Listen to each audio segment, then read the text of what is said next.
So I was talking to a borrower yesterday and we were talking about closing costs.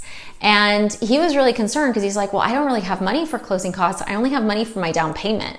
He had been saving for a couple years, and because of that, he had enough to buy the house with a down payment, but what was he going to do about closing costs?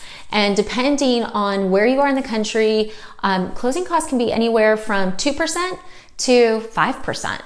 Loan amount plays a huge role in this as well.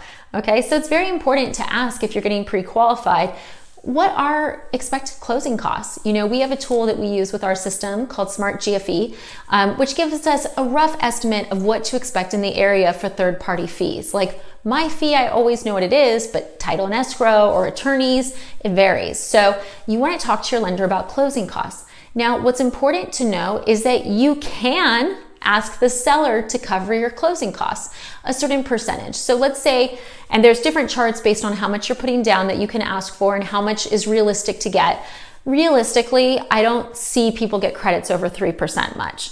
I can see up to 3% quite a bit. Over that, it's like 1 in 50. So let's just use 3% as an example. Let's say that you're buying a $300,000 house and you're asking the seller to cover $9,000 of your closing costs. Now, if you're in California, that should definitely cover it. You should be fine.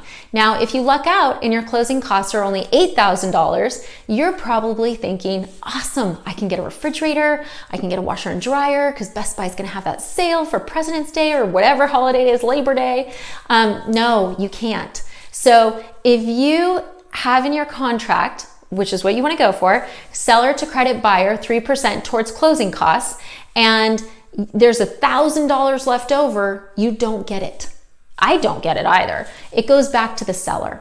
And the reason is that if it was given back to you, it's considered incentive to buy, which is a loan no. You cannot have the seller give you money that looks like it's incentive to buy. And it's not like I can put a refrigerator or some of these other things on the closing statement. So it's important to know if you have money as a closing cost credit, it needs to be spent. So your lender will look at buying down your rate.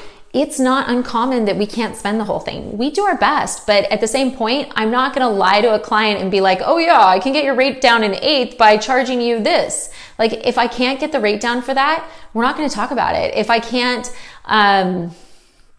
we're not gonna pad our fees. It's not like all of a sudden we're gonna go, oh, actually I charge more money. There's not a lot of stuff that I can inflate. You could add a homeowner's warranty. That's a great use of it. There's a couple things you can add, but it's not a lot of stuff. So you just want to make sure that if you get that closing cost credit and it looks like you're going to have money left over, you don't. It goes back to the seller. So that's important. But the good news is, look, you can ask for it. And in a market where it's really competitive and there's like 30 offers, yeah, you're probably not going to get it. But in a market where it's slower moving, there's a lot of markets across the country where it's normal for a house to sit on the market for 6 months to a year. It's often in the seller's best interest to take your offer with a closing cost credit rather than reduce the sales price. So keep that in mind. It's a really good option and way to get into the market a little bit sooner. And then sometimes it's just a nice way to structure your finances. Like I have borrowers that ask for it even when they don't need it because they would rather have their money in a CD or they don't want to take more out of retirement or 500 different reasons. So I hope this video has been helpful. As always, I do mortgages. This is what I do. I do purchase mortgages. I do refinance mortgages. Call me, email me, smoke sign me. I am licensed in a ton of states and I'd love to help you out. Thanks for watching.